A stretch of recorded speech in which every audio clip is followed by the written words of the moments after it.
Hey everyone, it's Colin. How's it going?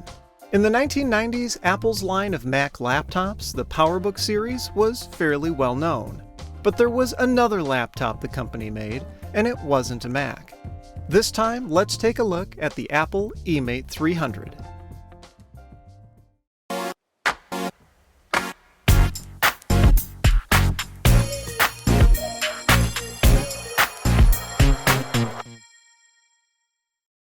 In 1993, Apple launched Newton, its series of personal digital assistants.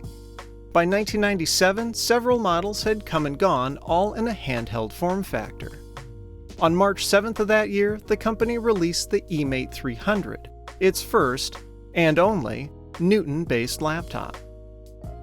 It featured a 480 by 320 pixel grayscale screen with green electroluminescent backlight, just like the handheld MessagePad 2000. But the display was larger at 6.8 inches and set up in a landscape orientation. With its Mac PowerBook series, Apple had pioneered the concept of putting a laptop's keyboard close to the display, with the pointing device and wrist rest in front. But the eMate reversed this, primarily because the pointing device wasn't a trackball or touchpad, but rather a stylus, which was stored above the keyboard.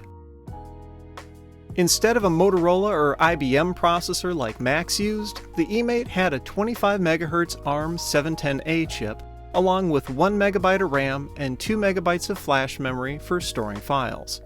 There was a PCMCIA card slot for expansion, along with a headphone jack. Around back was an infrared transceiver for wirelessly transferring files with other units. And on the left side, there were a pair of serial ports for interfacing with computers and accessories. The built-in rechargeable battery was rated for 24 hours of use, but wasn't easily replaceable. That was partly due to the eMate's industrial design, which was vastly different than any other product Apple had made. It featured lots of compound curves, far from the boxy shape that most PowerBooks took. It used green translucent plastic that let you vaguely see some of the components inside. There was a large handle at the back to make it easy to carry, and the laptop overall felt sturdy and rugged. But it was also fairly small, with the keyboard being only about 85% the size of a normal one. And that's because the eMate's primary users weren't adults, but rather children.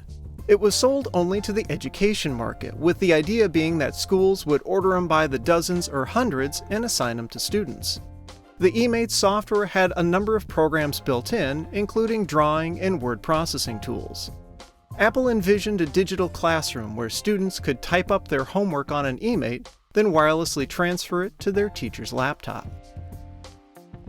The initial sales price of about $800 US was a good deal cheaper than full-fledged laptops of that era, and Apple said that if eMate proves successful in schools, it would consider selling it to consumers.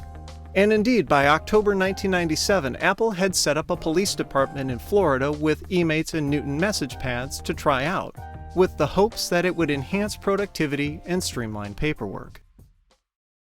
But Apple was in rough shape financially. Steve Jobs had returned to the company in July 1997 as CEO and found it was just months away from bankruptcy, with losses exceeding $1 billion a year. Mismanagement by prior executives had seen Apple's sales plummet and costs rise. The Newton division had been spun off as a subsidiary company, and it was well known at the time that Jobs actually hated the project. But curiously, in September of that year, he replied to an email from a customer with surprising optimism. The eMate has a bright future, and it is for this reason that I am pulling it back into Apple, which has the resources to market and sell it much more broadly. You can imagine that a small spin-off company would not have such a large sales force or marketing budget. With the appropriate investments in sales and marketing, we hope that the eMate can become a great success. But that optimistic vision didn't pan out. Jobs had to narrow Apple's focus and get its finances in line to allow it to survive. In early 1998, after having been pulled back into Apple, the Newton project was canceled. Its entire product line was discontinued, including the eMate.